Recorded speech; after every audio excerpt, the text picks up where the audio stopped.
وہ جس نے ماں بن کے پالا تھا اس نے اسی پہ حملہ کر دیا، اس کا بازو بری نیت سے تھاما۔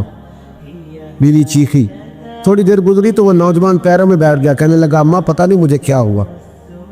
شام کو سنار آیا، بیوی چیخنے لگی، چلانے لگی، کہنے لگی آج عجیب بات ہوئی، جس کو میں نے جگر کا خون دے دے کے پالا اسی نے گندی نظر ڈالی۔ سنار محو حیرت ہے، بیوی کا خیال تھا کہ لات اٹھائے گا، ڈنڈا اٹھائے گا، نوجوان کو مارے گا، لیکن وہ رونے لگ گیا۔ اس نے کہا آج اس نے میرا بازو تھاما ہے، جانے کیا کیا ہے۔ پریشان ہونے لگ گیا، سجدے میں گر گیا، کہا تو بتاتا کیوں نہیں؟ تو وہ سنار کہنے لگا اس کی غلطی نہیں، 18 سال کے بعد آج مجھ پر بھی شیطان سوار ہوا تھا۔ ایک عورت آئی تھی، وہ اپنے بازوؤں میں چوڑیاں پہننا چاہتی تھی تو میں نے بھی گندی نظر سے ہاتھ ڈالا تھا، رب کریم نے مجھے فوراً اس کی سزا دی۔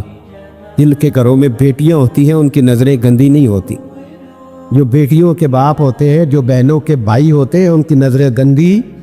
اور اگر تو ٹیلی فون کرتا ہے، تو کسی عورت کے ساتھ تعلق رکھتا ہے تو یہ بات لکھ لے، امام فخر الدین رازی 1، علامہ اسماعیل حقی 2، ملا جلال الدین رومی 3، امام خازن 4، امام جلال الدین سیوطی 5 حدیث کے استاد اور محدث لکھتے ہیں کہ اگر تو کسی پر گندی نظر ڈالے گا تو تیرا گھر بچ سکتا، یاد رکھ نہیں بچے، اس لیے کہ تیری نظر ہے، کسی کی بیٹی کو بیٹی سمجھ تاکہ تیری بچی کا پردہ قائم رہے، کسی کی بہن کو، یہ کیا بات ہوئی کہ تو جتنا مرضی گند معاشرے میں پھیلاتا رہے تیرا گھر بچا رہے، یہ کیسے ہو سکتا ہے؟ فَإِنَّ لَهُ مَعِيشَةً ضَنكًا، اللہ فرماتے ہیں زندگی تنگ ہو جائے گی تیرے لیے مشکل، تو ڈھونڈتا پھرے گا کہ میں مرنے کو جگہ تلاش کروں۔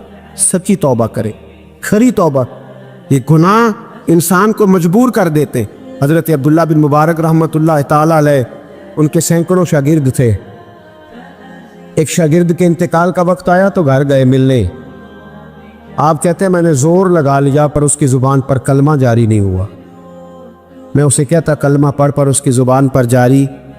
اللہ اکبر، بہت بڑی نعمت ہے، دعا فرمائیں اللہ ایمان کی موت عطا فرما، ایمان کی موت دے اللہ کریم، ایمان کی موت دے۔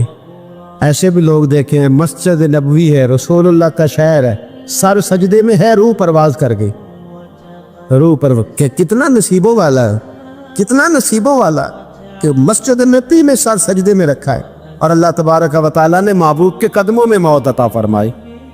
تو حضرت عبداللہ بن مبارک کہتے ہیں میں نے اس کو کہا کلمہ پڑھ تو اس کی زبان پہ جاری نہیں ہوتا۔ میں بار بار کہتا تو وہ منت کرتا، کہتا حضور میں کوشش کرتا ہوں جاری نہیں ہوتا۔ فرماتے میں پریشان ہو کے اٹھا، ابھی میں دروازے پہ پہنچا تھا اس نے چیخ ماری اور روح پرواز کر گئی۔ بچے رونے لگے، بیوی رونے لگی، تو میں نے اس کی بیوی سے کہا کہ یہ جرم کیا کرتا، اتنا بڑا پاپی پہ کلمہ جاری نہیں ہوا۔ اس کی زوجہ کہنے لگی حضرت جی 2 گناہ تھے اس کے، ایک تو یہ شراب کا عادی تھا، روکتی تھی باز نہیں آتا تھا، اور دوسری بات یہ کہ یہ اپنی اماں کا نافرمان تھا، وہ 2 گلیاں چھوڑ کے رہتی ہے، یہ کبھی ملنے نہیں گیا تھا، اس بوڑھی کا کلیجہ اس کی طرف سے بڑی تکلیف میں تھا۔ حضرت عبداللہ بن مبارک کہنے لگے جا تو بھی دعا کر، اس کی ماں کو بھی کہہ دعا کرے کہ یہاں تو یہ کلمہ نہیں اسے نصیب ہوا، اللہ کرے اللہ آخرت کی منزلیں اس کی بہتر فرما دے۔ حضور صلی اللہ علیہ وسلم کے پاس ایک مہمان آ گئے رات کے وقت میں، جب وہ آئے تو حضور نے پوچھا کھانا کھانا ہے؟ تم نے کہا کھانا ہے۔ جھوٹ اور بھوک کو جمع کرنا منع ہے، کہا جی کھانا ہے۔ تو حضور صلی اللہ علیہ وسلم نے فرمایا ازواج مطہرات کے گھروں میں پتہ کرو کچھ ہے۔ حضرت ام سلمہ کے گھر میں پتہ کیا تو کہا یا رسول اللہ 4 دن سے روٹی نہیں پکی۔ حضرت زینب سے پوچھا تو کہا حضور کئی دن سے چولہا ہی نہیں جلایا۔